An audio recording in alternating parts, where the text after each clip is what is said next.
بسم اللہ الرحمن الرحیم۔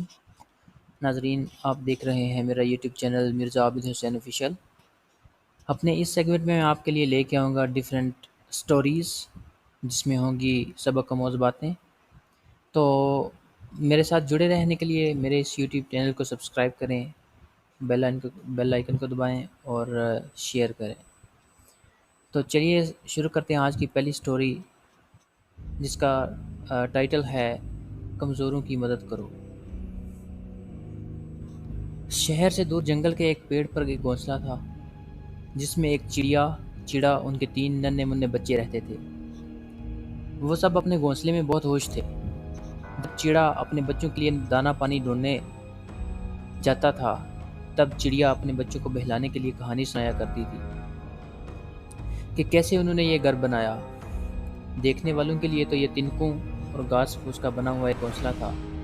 کتنی دور دور سے چڑے نے ایک ایک تنکا ڈھونڈ کر اور کتنی جدوجہد سے اپنا یہ گھر بنایا، پھر اپنی لگن اور پیار سے اس کی بنیادیں پکی کی، پھر اس کو مزید خوبصورت بنانے کے لیے تم 3 بھی آ گئے۔ چڑیا یہ کہانی سنا رہی تھی کہ اتنے میں چڑا گھونسلے میں پہنچا اور چڑیا اسے دیکھ کر ڈر گئی، کیونکہ چڑا بہت زخمی تھا۔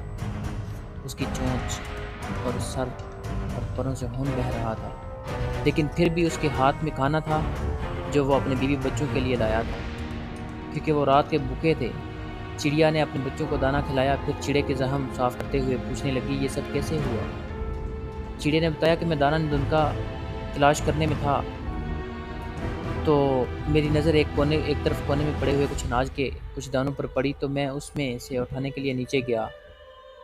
بہت سے کووں نے مجھے گھیر لیا اور کہا کہ یہ اناج کا سارا ڈھیر صرف ہمارا ہے، یہ روزانہ ہمارے لیے یہاں ڈالا جاتا ہے، اس لیے ہمارے سوا اور کوئی نہیں چگ سکتا۔ تو میں نے کووں سے کہا کہ یہاں اناج کے دانہ ڈالنے والے تمام پرندوں کے لیے ہی ڈالتے ہیں، تاکہ جو پرندہ بھوکا ہو وہ اسے کھا لیا کرے، نہ کہ صرف اس لیے کہ جس کے پیٹ پہلے بھرے ہوئے ہوں اور پھر وہ دوسروں کے کھانے پر بھی قبضہ جما لیں۔ میری بات سن کر ایک کوا بولا، اگر ہم نے تمہیں دے دیا تو کل ہم کیا کھائیں گے؟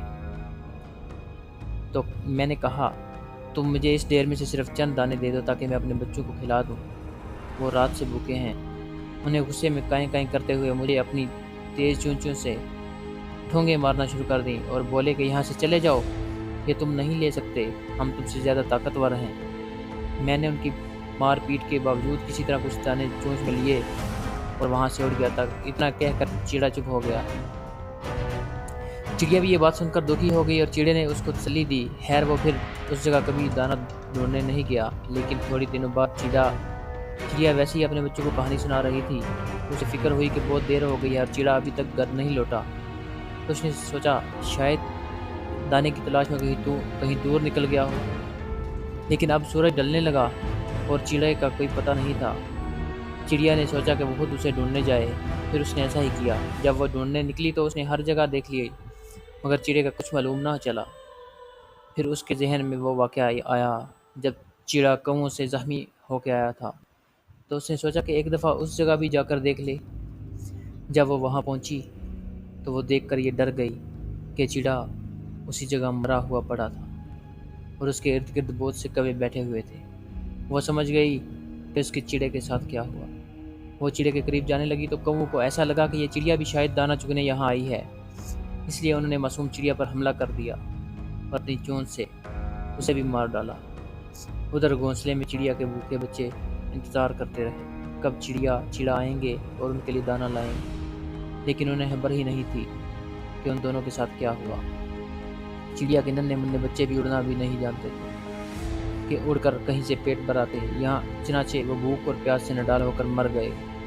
اس کہانی سے ہمیں یہ سبق ملتا ہے کہ زور آور اپنی طاقت کے نشے میں کمزوروں کی نہ صرف ان کی خوراک پر قابض ہو جاتے ہیں بلکہ ان کی جان بھی لے لیتے ہیں، جس کے نتیجے میں پورے خاندان بھی برباد ہو جاتے ہیں، اور ہمیں طاقتوروں کے مقابلے میں کمزوروں کی مدد کرنا چاہیے۔ امید ہے دوستو مجھے آپ کو میری یہ کہانی پسند آئی ہوگی، اور مزید اچھی کہانیوں کے لیے میرے اس چینل کو سبسکرائب کریں، شیئر کریں، اور تاکہ میری ہر اور بیل آئیکن کو دبائیں تاکہ میری ہر نئی آنے والی ویڈیو آپ تک پہنچ سکے۔